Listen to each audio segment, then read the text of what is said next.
Le berger australien, c'est lui, pas le beige, l'autre. Voilà, celui-là. Il existe en version plus petite, c'est le berger américain miniature. Noir, blanc, roux, gris, bleu, sa robe et ses yeux se déclinent en plusieurs couleurs. Véritable star à la ville comme à la campagne, le berger australien est en 2019 le chien préféré des Normands, loin devant le berger belge et le labrador. À droite. Chut, écarte. Cécile est pédicure bovin. Elle a choisi Maïka il y a 3 ans comme chien de compagnie. Elle souhaite reprendre l'élevage de vaches de sa mère et a donc décidé de former son berger australien pour travailler sur l'exploitation familiale. Doucement, doucement.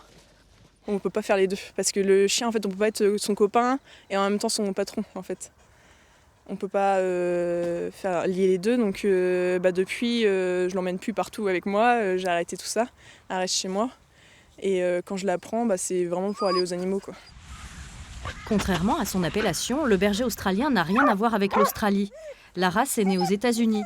Chien de troupeau, énergique et intelligent, il était au siècle dernier le préféré des agriculteurs américains.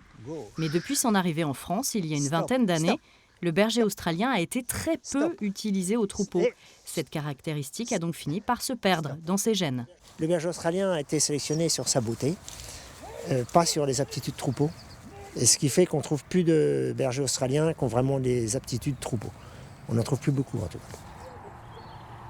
Je trouve ça dommage du coup que la race ait totalement perdu son instinct de troupeau, parce que c'est différent du border, mais je pense que ça avait tout aussi sa place pour certaines personnes et que du coup il n'y ait plus l'instinct de troupeau, c'est triste, quoi. À force de persévérance, Cécile parviendra à travailler avec Maïka, mais elle n'a pas fait le choix le plus simple. Et le berger australien, c'est quand même un caractère assez fort. Ouais. Donc je crois qu'il faut que tu sévisses un petit peu dessus parce que la chienne elle rigole un petit peu quand tu lui donnes des ordres. Elle se fiche un petit peu de toi. Comme, doucement. Pour mener un troupeau, mieux vaut opter pour un border collie, plus apte au travail. Depuis 20 ans, les éleveurs de bergers australiens ont quant à eux développé la lignée beauté de la race, afin d'en faire un chien de famille. Bénédicte était une pionnière en Normandie.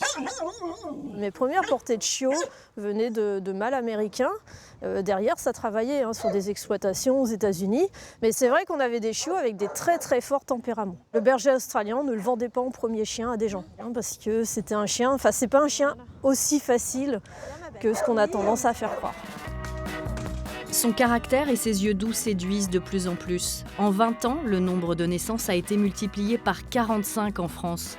En 2019, près de 1200 chiots sont nés en Normandie, chez des éleveurs ou des particuliers, sans compter les dizaines de portées non enregistrées au livre des origines français, le fameux LOF. Autant dire qu'il faut bien choisir son compagnon. C'est pas beau, hein.